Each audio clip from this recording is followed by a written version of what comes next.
This is 2025 and retail is not what it used to be. So if your shopping center is not adapting to the new reality, it could die. This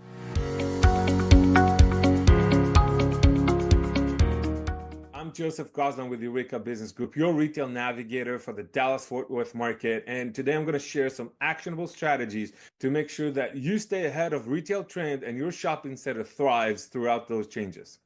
So here are the 4 retail trends that we're looking at in 2025 that you should adapt to. The first retail trend we're looking at is experiential retail. There's a big movement that happens right now in today's market where people prefer the experience all over the let's get in, get my stuff, get out. What is experiential retail? It means the customer prefers the experience over the transaction. It's no longer the days of, I want to come in, get my stuff, pay, get out. A transaction and I'm out of here. They want the experience. They want the feel of, I got out of the house. I did something interesting. I got more just buying a piece of merchandise. Let's talk about examples. Shops at Legacy and Legacy West in Plano. That gives the customer an experience. You come in, there is a lot of store windows. There is a lot of high-end product. There's restaurants. There is a venue area. There's live music sometimes. So when they go out, they don't just go out, get into the store, buy something and come out. They have an experience. They have an afternoon. They have a place to stroll with the kids. They have a place where they can stop by, grab a coffee, and before they go buy whatever they were going to buy. It's a whole experience. It's an afternoon. It's an evening. It's not just a transaction. Trend number 2 is the rise of hybrid retail. What does that mean, hybrid retail? It means that, again, not only a store where I can go pick up my merchandise. I want to be able to make an order on my phone, drive to the store, have somebody bring up the merchandise straight to my car, and I drive off. I want a drive-through experience. I want to be able to do things that doesn't require me to go the old way of find a parking spot, walk into the store, pick a merchandise, pick it up, get to the store, put it in my trunk, drive off. People are looking for convenience and they're looking for an experience. Sometimes that experience is walking down a street. Sometimes the experience is in and out without interaction, in and out with I started my transaction on my phone and I'm ending it up in the physical world. People have different preferences, but we see those trends coming up in the retail world. Trend number 3 that we see in retail in 2025 is the decline of the big box retail. We see a lot of big box retail anchored shopping center getting those anchors move out.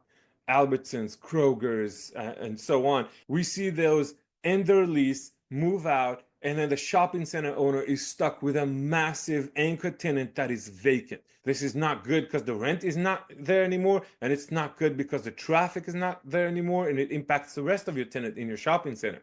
So how can we adapt to it? We'll talk about that when we talk about strategies about how to mitigate and staying ahead of the curve. But this is a real trend we're seeing, and this is a real problem for shopping center owners. And if you're not preparing for that day when that big anchor tenant is moving out, you're going to be in trouble. Trend number 4 we see in retail in 2025 is the shift towards community, local sourced retail. Don't get me wrong, national brands still rule the shopping centers. They still the anchors, they're still the main draw of customers, but customers are also looking for a little bit more. They're looking for where's my local restaurant? Where's that hole in the wall that everybody's talking about? Where is that small business owner that gives me more service and I feel like I'm contributing into the community? And that is a trend we're seeing. So that means as a shopping center owners, don't just focus on the big national brands. Look at the small, look at the community, look what brings customers into your shopping centers because it's attractive. One of our shopping centers have a Guatemalan restaurant which is catering to the Latino community in the area. And that thing is insanely successful. It draws people from miles and miles away because they give them that local feel. They give that warm of, I'm walking into a family kind of style restaurant or kind of style grocery store, which that tenant is a combination of. And that is very important to that shopping center. They're actually the anchor of that shopping center. So what can shopping center owners do in order to get ready for the trends in retail and to adapt into what's going to sustain their shopping center for years to come? Strategy number 1 we offer is always look at your tenant mix. Your tenant mix is going to be very important. If it's all boring, if it's all the same stuff, if it's all national brands, it's good from one perspective, but on the other hand, you're missing the community feel. You're missing the drive of people into those local stores that feel so much home-based kind of things and very much attractive to the local community. So watch your tenant mix, include your retail, but include experience, include a fitness center, include other stuff that the community is drawn to. Another strategy you can use in order to stay ahead of the curve is consider different strategies for short-term leasing. And I'm not suggesting that you'll rent your stores for 6 months or 8 months or something like that. I'm suggesting you think about pop-ups. You think about those Halloween stores that come in for a few months and come out. If you have the vacancy, why not? These tenants usually pay more than your average rent in the market. Consider leasing out some of the vacant space in the parking lot for a Christmas tree lot.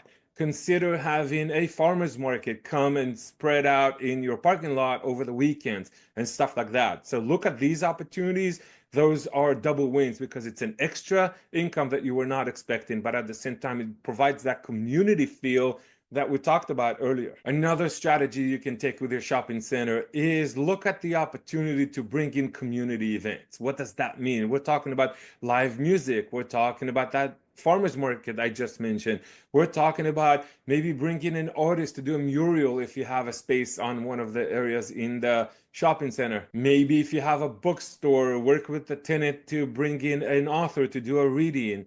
Anything that can bring the community into your shopping center is going to be a huge win for both you and the business owners that occupy the spaces in your shopping center. One last strategy you should think about it in your shopping center is creating some public spaces. What does that mean? If you have a restaurant, can you organize some space for a patio where people can sit outside? If you have a small area that is fenced, maybe you can introduce it to a doggy daycare kind of tenant.